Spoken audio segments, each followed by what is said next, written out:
you want to study economics, or you don't, or you're thinking about it. Nobody dreams about becoming an economist because we don't have a uniform for them. Jokes aside, economics is like the fruit.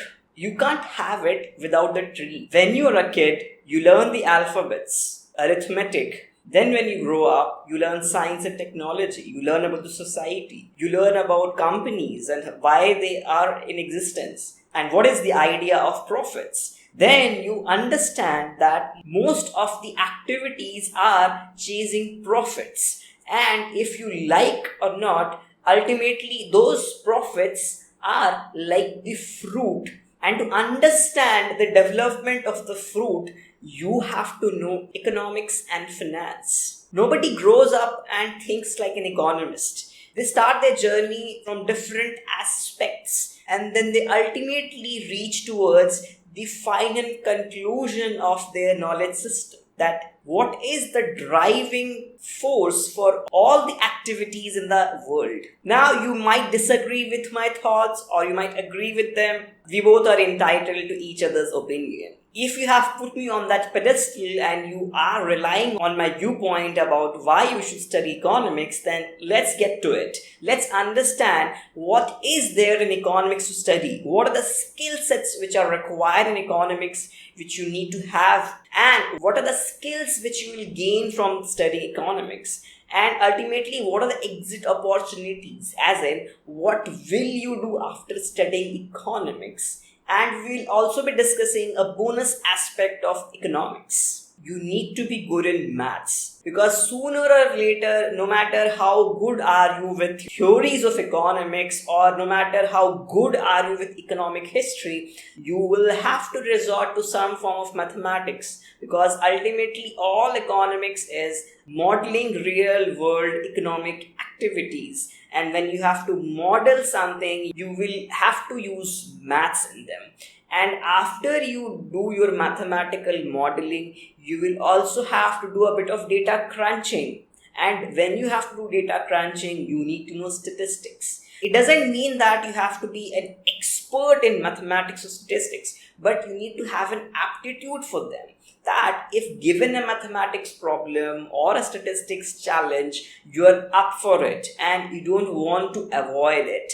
Next is you need to be really interested in learning about businesses and what differentiates one business from the other, what differentiates different sectors of a business, and why some sectors will naturally have more profits or more revenue. Now, these are pretty subtle things for which if you have a bit of aptitude before studying economics, you will have a better grip on the things. Next is you need to be really aware that economics is not like physics where you give laws and theories and then everything follows that. Economics is all about starting with assumptions and building your rationale on those assumptions. And to be very fair, even physics starts with few basic assumptions. Because those assumptions usually reduce your calculation, but the analysis and your conclusion hardly changes. But when we talk about economics and mostly macroeconomics,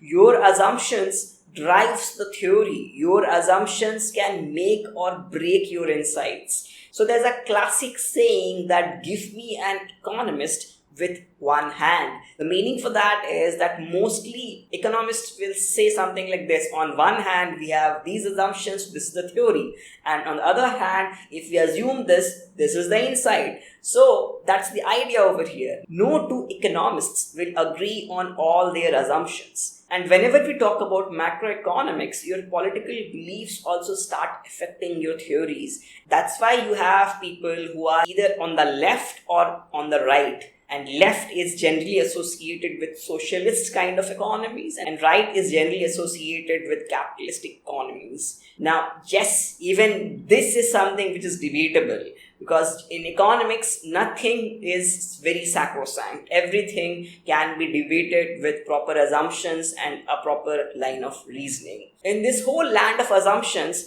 microeconomics is your safest haven. over there, a lot of things are not driven by your wild assumptions. There is a lot of rigor in microeconomics which are pretty standard and well accepted by most economists. Now that we have understood the requirements of becoming an economist, now what are the skill sets which you will gain out of this? You will understand the value of optimization, because in economics you ultimately optimize the resources. The moment you start appreciating this aspect of economics, where you're always optimizing one thing or the other, you will apply this optimization skill in all analysis which you do in life, be it economics or not economics. Now, the next thing is you will learn how the world of finance and investing works, because economics is essentially the science of finance. If somebody tells you that central bank has changed the interest rates, so what will happen to the stock market?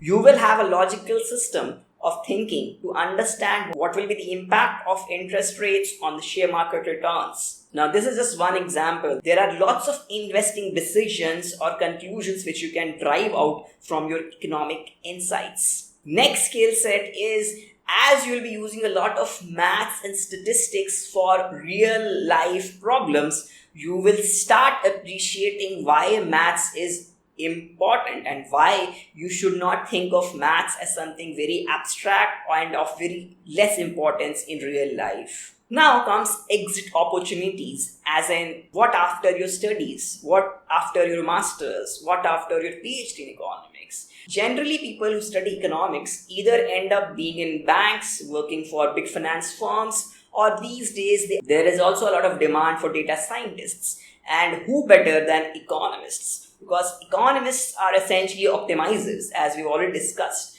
We tend to either maximize something or minimize something on a daily basis. And guess what? Data science is the same. Plus, you already know that data science has math, statistics, computer science, and all those things. And economists make the best data scientists. Some people might argue that why not engineers? Now, both engineers and economists have different strengths, and they will become good data scientists in their own aspects. But I would always prefer a data scientist who has studied economics than who has studied engineering. Now, the bonus aspect. A lot of people have this misconception that economists are always wrong. Now, that's not true, because economics is not predictive in nature. Economics is mostly diagnostic in nature, as in it is built around the idea of explaining things which have already happened, and it can explain those things really well. Now, what is the advantage of that? In future, you would know what are the things which you can do and affect the economy or affect the industry or affect your business. You might argue that then why this is not predictive? The reason is that real world is not a univariate function. Real world is affected by a lot of things, and you cannot model or simulate such things in a controlled environment. No matter what is your theory, what is your insight, even if those are correct, if you implement them, if you take action on them, maybe the world around you changes. Maybe there are other aspects which will now affect your insights, which will now affect your conclusions, which you really cannot foresee. So economists are not astrologers. They are at best explainers, and that is the beauty of economics. If you enjoyed this video, don't forget to hit like, and if you're new, don't forget to subscribe, because in this channel you will find content related to mathematics, economics, finance, data science, and whatnot.